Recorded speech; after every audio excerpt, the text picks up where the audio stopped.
Assalamualaikum warahmatullahi wabarakatuh. Halo everyone, perkenalkan nama saya Salmatul Nurru'iyah dengan NIM 2411255. Saya dari Fakultas Syariah Prodi Hukum Tata Negara.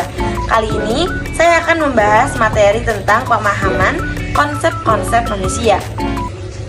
Manusia sebagai makhluk berkesadaran seringkali dihadapkan dengan berbagai tantangan hidup yang berkaitan dengan moral, pandangan hidup, kebajikan, kegelisahan, dan harapan. Nah, materi yang akan kita bahas ada 3 nih teman-teman. Yaitu yang pertama, manusia dan pandangan hidup.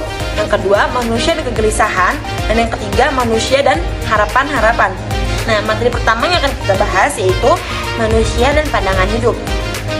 Nah, di sini teman-teman ada 3 nih teman-teman. Yang pertama ada kebajikan, sikap hidup, dan pandangan hidup. Nah, yang pertama dulu ya, yang kebajikan. Kebajikan adalah kualitas moral yang menentukan perilaku baik seseorang. Maksudnya gimana sih itu? Nah, kebajikan itu jadi gini teman-teman. Intinya gini, kebajikan itu hal-hal baik yang kita lakukan atau sikap baik yang ada pada diri kita sendiri. Contohnya, ketika kita menolong seseorang dan kita berperilaku jujur, berperilaku adil, bahkan peduli dengan sesama, itu termasuk kebajikan ya. Pokoknya sikap-sikap baik yang kita lakukan untuk orang lain gitu, yang buat orang lain juga lebih baik gitu teman-teman. Nah, yang kedua ada sikap hidup. Sikap hidup mengacu pada cara seseorang memandang dan memproses keadaan di sekitarnya. Nah, jadi ini gini, sikap hidup itu cara teman-teman ngejalanin hidup. Itu tuh kelihatan dari gimana teman-teman berpikir, merasa, dan mengambil keputusan dalam situasi sehari-hari ini. Kayak misalkan nih teman-teman punya sikap hidup yang positif, dimana teman-teman selalu melakukan hal-hal baik, nggak gampang nyerah. Pokoknya ketika ada masalah dengan diselesaikan dengan kepala dingin.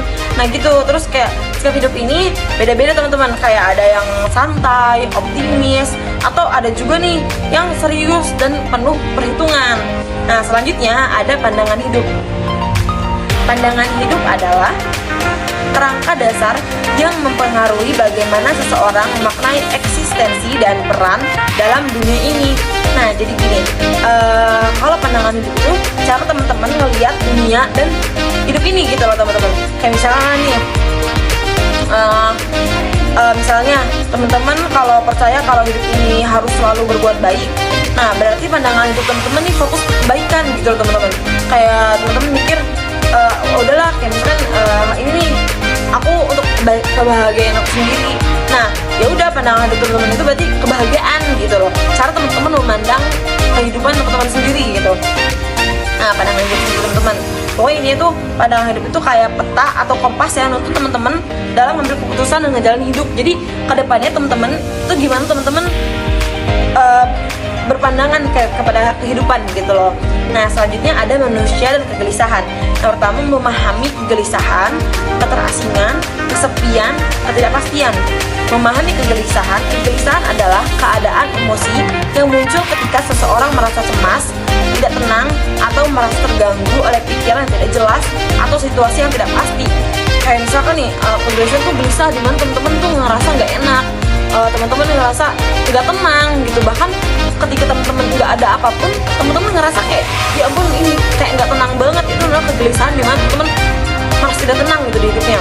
Nah, selanjutnya ada keterasingan. Keterasingan merupakan kondisi di mana manusia merasa terpisah atau terisolasi dari diri sendiri, dari diri sendiri, orang lain, atau lingkungan sosial.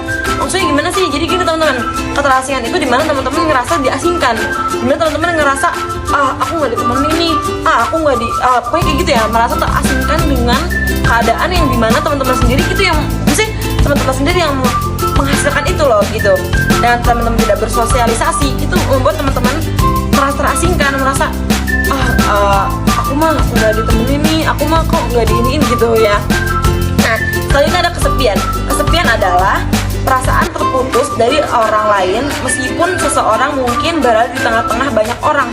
Jadi ketika teman-teman di banyak orang nih, padahal banyak orang, saya merasa kesepian, dimana teman-teman merasa oh sepi banget ya, yang kehidupan yang menurut teman-teman yang gitu-gitu aja gitu loh, itu bisa disebut kesepian ya. Pokoknya merasa sepi walaupun kita kadang ke tempat rame, cuman teman-teman merasa oh iya ini sepi nih gitu. Mesti kayak kok ini tempat rame tapi kok sepi, itu kan maksudnya dari diri kita sendiri ya, menciptakan keadaan itu loh, kegelisahan atau serasa kesepian itu. Kadang kayak di tempat walaupun tempat rame, kadang kayak masih aja ngerasa sepi gitu ya. Nah, selanjutnya ada ketidakpastian. Manusia selalu hidup dengan ketidakpastian. Ketidakpastian ini meliputi hal-hal kecil dalam kehidupan sehari-hari hingga ketidakpastian eksistensial yang lebih besar seperti kematian. Maksud ketidakpastian ini di mana keadaan teman-teman yang kayak misalkan yang pasti-pasti kan, kayak misalkan jadwal nih. Maksudnya ada sesuatu di hidup teman-teman yang tidak ada kepastiannya gitu loh.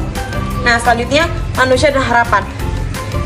Harapan adalah kemampuan manusia untuk mempercayai masa depan yang lebih baik atau lebih baik daripada keadaan saat ini.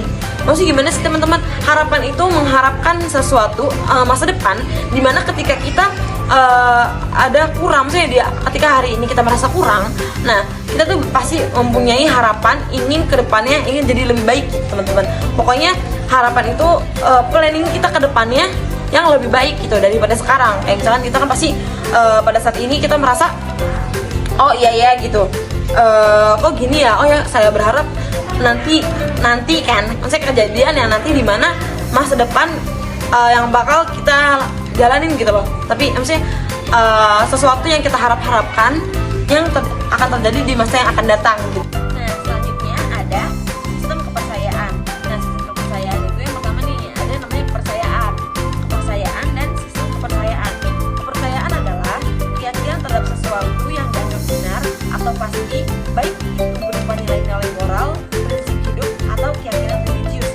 Maksudnya kepercayaan itu ketika kita yakin dengan sesuatu yang kita anggap benar, kita anggap pasti, yaitu contohnya nih kayak misalkan dalam kita yakin gitu loh, percaya bahwa Allah itu ada gitu, kayak gitu ya maksudnya ya.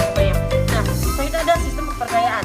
Sistem kepercayaan adalah kumpulan nilai, norma, dan prinsip yang membentuk pandangan hidup seseorang atau sekelompok orang. Sistem kepercayaan dapat berupa agama, ideologi politik, atau filosofi hidup. Sistem ini membentuk manusia menentukan makna dalam hidup, memberikan arah terhadap tindakan, serta menawarkan cara untuk memahami dunia dan tempat manusia di dalamnya. Maksudnya tuh kayak misalkan nih, sistem kepercayaan tuh kayak di agama. Ini kan contohnya yang agama ya. Di agama itu mengajarkan kepada kita dengan nilai-nilai agama, norma-norma agama yang dimana kita diajarkan untuk berbuat baik, dengan perilaku kita yang baik. Nah itu misalnya membuat kita yakin loh apa yang diajarkan oleh agama kita tuh itu benar adanya.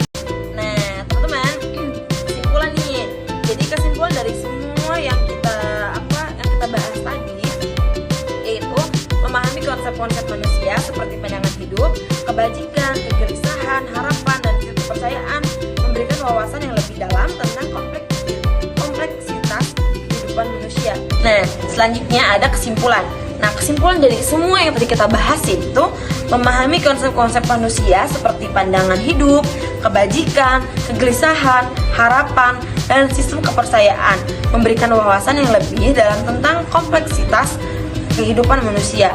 Semua konsep ini saling terkait dan membentuk fondasi bagi manusia dalam menjalani kehidupan sehari-hari. Dengan refleksi yang mendalam terhadap konsep-konsep ini, manusia dapat lebih memahami dirinya sendiri dan perannya di dunia ini.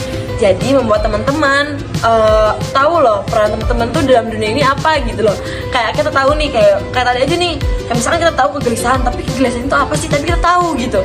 Terus kayak contohnya kepercayaan itu apa sih? Kita tahu kepercayaan itu apa, tapi kita tuh nggak bisa ngejelasin gitu kepercayaan itu apa. Nah, semoga tadi apa yang saya jelaskan, yang saya paparkan bisa bermanfaat buat teman-teman. Kurang lebihnya saya mohon maaf.